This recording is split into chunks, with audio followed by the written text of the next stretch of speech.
Old school meets new school today on Talking with Soterra. Today we're talking about drones. Drones have revolutionized how Soterra does business. They're pretty much a part of anything we do right now. That includes rec leases and monitoring those rec leases. Today I have John Lett and David Gill. These guys are friends at work, but enemies on the weekend. You'll see what I mean. Hope you enjoy it.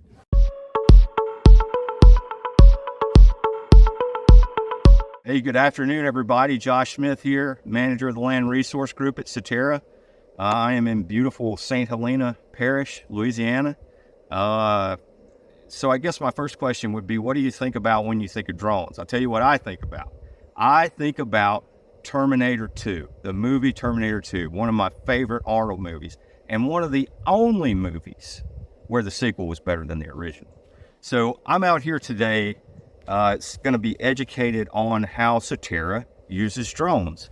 Soterra has mapped over 200,000 acres with the drone. Now, I got to get more specific on that. What that means is that's only been mapped. That doesn't mean how many acres Soterra has flown. Soterra has flown way more acreage than that. Okay, so here I am with Mr. John Lett. John, how are you? Good. David Gill, pride of Walker Springs, Alabama. So these two guys are very well respected in Soterra, two of the hardest working guys that I know in Soterra, but they come from two separate sides of something. So I don't know if you know this, but David Gill is the only person that would admit that he actually likes the University of Alabama football team. On the other hand here, I'm a bit conflicted. I grew up about 45 minutes from Auburn. I'm a huge Auburn sports fan, but I actually graduated from Mississippi State and Delta State University. Hold on, John. I got something for you. Just for this occasion, I saved some things for you. So I got a question for you. You ready? How do you keep an Auburn team out of your yard? How is that? You put up a goalpost. That's All right, David? Try harder. Yeah. Okay. That's all I got. I'll leave you alone with that one. Okay, so we're here to talk about drones. David's all ready to go. It's pretty cool stuff. So I guess, John, the first thing I'll ask you is, how does one become a certified drone pilot? Well, first, a little bit of background. There's two different types of pilots. There's the recreational pilot, which is just the normal, everyday person that wants to have some fun, fly a drone. They go buy one at the store, and they use it recreationally. That is the first type. The second type of pilot is the commercial pilot, which is what we all are. And the commercial pilot is conducting flights for business purposes. In order to do that, you have to have a Part 107B remote pilot license through the Federal Aviation Administration. In order to do that, you have to become really familiar with the rules and guidelines that the FAA lays out. Sorry about the slip up. I'm used to saying FFA. My wife is an ag teacher. Right. So FAA guidelines. Now the test is crazy, right? Yes. It's got a lot of questions on it. You have to go to a proctored exam location. You can't do it online or anything like that. You actually have to be there in person to do a proctored test. And you have to make a 70% or higher on it, which sounds easy, but it's actually a lot harder than you would think. Well, I think we should cover, too, that this idea, the drone thing, this was all Andy Callahan's idea. He was the first pilot at Soterra, and I think he made an 85 on his test. Believe it or not, I took the test as well. I'm another certified drone pilot. I made an 87. We won't talk about what John made because he beat both of us. That would be a 91. Right. Okay. 91. So that's enough of that. Okay. So let's get into how Soterra uses these drones or whatever. I guess the simplest question would be, how do drones make life easier at Soterra? Well, we're going to demonstrate it here in just a little bit, one scenario, but there are a ton of different ways that they make life easier. I would say primarily the number one thing is safety. They cut down on any safety risk associated with going and walking through these harsh conditions in the woods. A lot of our foresters, they do have close calls where they've written up about slips, trips, and falls. Right. Another thing that drones do to make life easier, is they reduce manpower and time in the woods. In the old days before we created the drone program, simple jobs such as getting an accurate acreage for planting.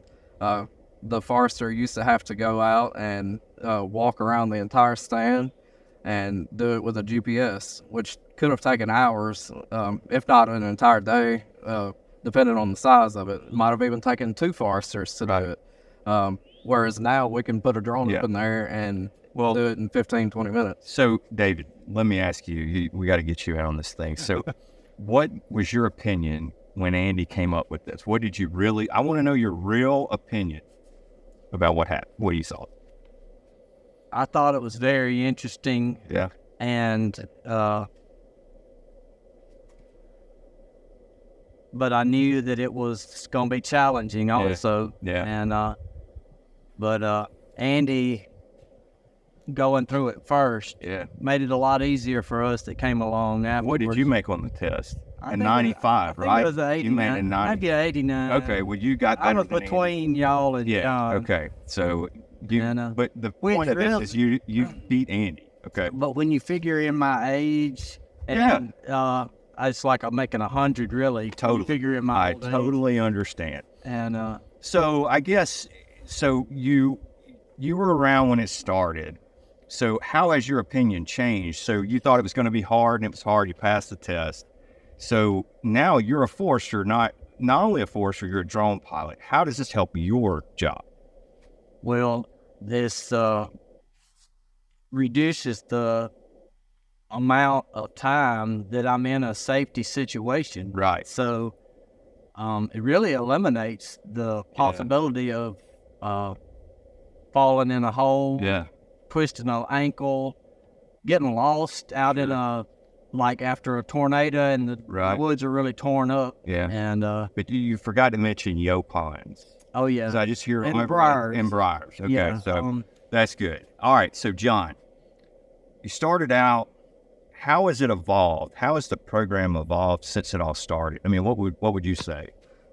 So in the beginning, I know we've alluded to it before, Andy Callahan just had an idea. And so he one idea and one drone. Didn't really know where that was going to take him or Soterra. He started looking into different programs, different softwares that we could use, trying to develop different techniques of using them and different scenarios that we could apply with drones. Now, you used it with a chip pile, right? Yes. So we have some clients, they have wood chips, and this technique's actually been taught to the Riverville mill, and they're implementing it as well. But we will fly a chip pile in their inventory, and rather than them going out there and having to manually inventory it, we can get an estimation of cubic volume based on the drone flight and creating a 3D image of that stockpile.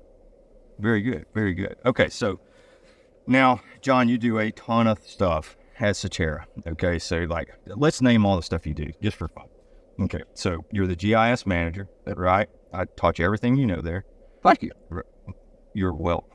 And then you're also the safety manager at Soterra. You manage the rec leases. Yep. And you also do the drone thing, right? Okay. So let's talk about rec leases, because that's kind of interesting. So how many acres does Soterra have in rec leases?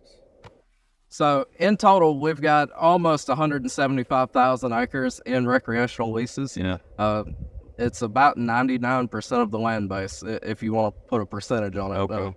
There are a few acres in certain situations that we don't have a lease on the property, but like I say, it's about 175,000 acres. David, what's your opinion on rec leases? Don't answer that. Okay.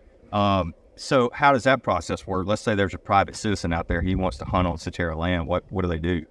Okay, so in the old days, everything used to be paper contracts, paper checks, everything.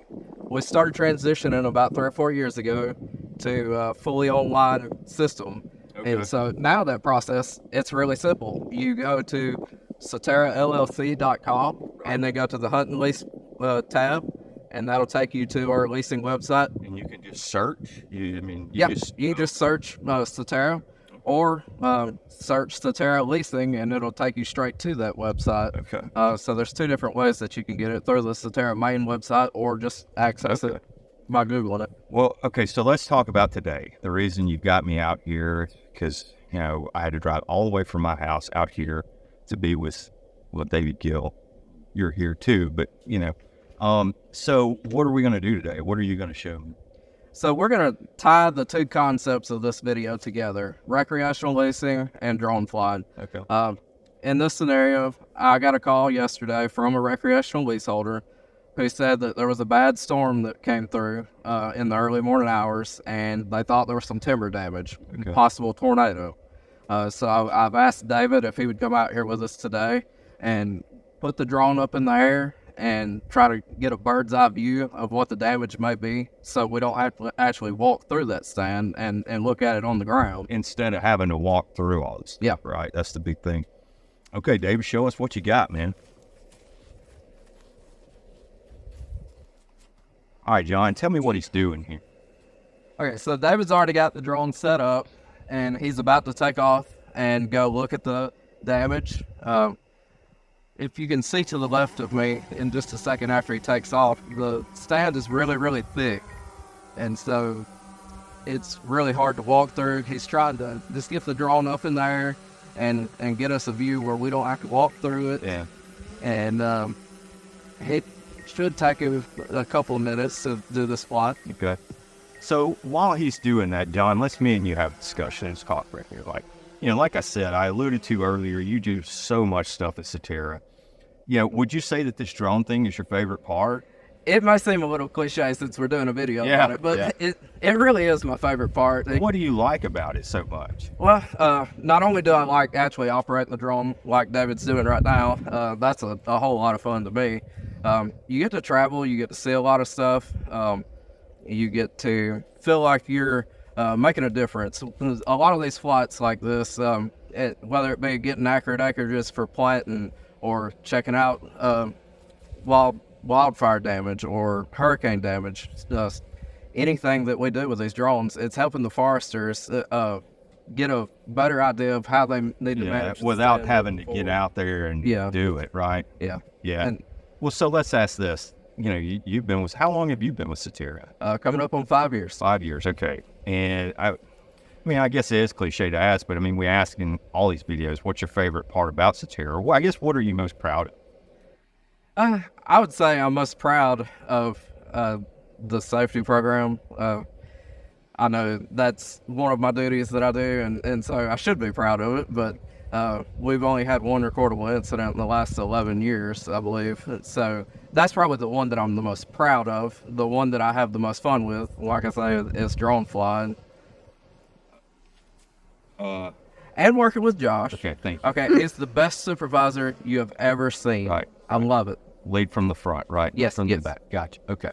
All right. So we're waiting on David to do this. So let's talk a little bit about what happens afterwards. So you go up and, like, let's say you're checking something or whatever, and for a forester, you go back, you take something off of the drone, put it on a computer. Is that how that works? What did you do there? So, like I said, we've got 5 drone pilots, but I'm the GIS manager, Right. which it stands for Geospatial Information Systems Manager. Any flight that any of the pilots do, they send that information to me, and then I put it in our geospatial system. I map it out. I can figure out how many acres it is, or a plethora of different things, different attributes about that flight. Right.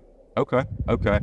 And then you just send it to the forester and, like, hey, this is what I found, or whatever like that. A lot of the times it involves making a map, giving that forester a visual representation of what I've done. I got you. Or what I've seen. All right, so it looks like David's bringing it back in. Yep, I hear it coming. It's not very far away now.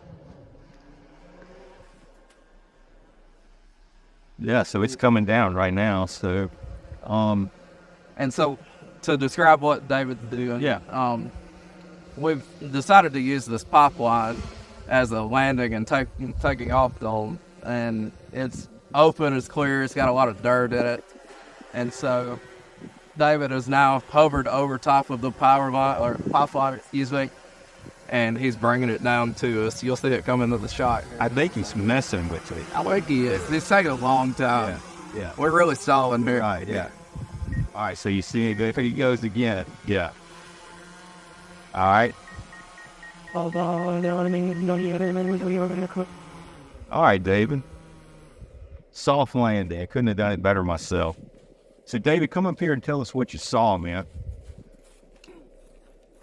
Evidently, the tornado didn't touch down, so we didn't find any damage out there. So that saved probably an hour or two walking the whole thicket, and a lot of blood, sweat, and tears also. And Sure. That was a lot safer than going through the briar patch. Good deal. Good deal.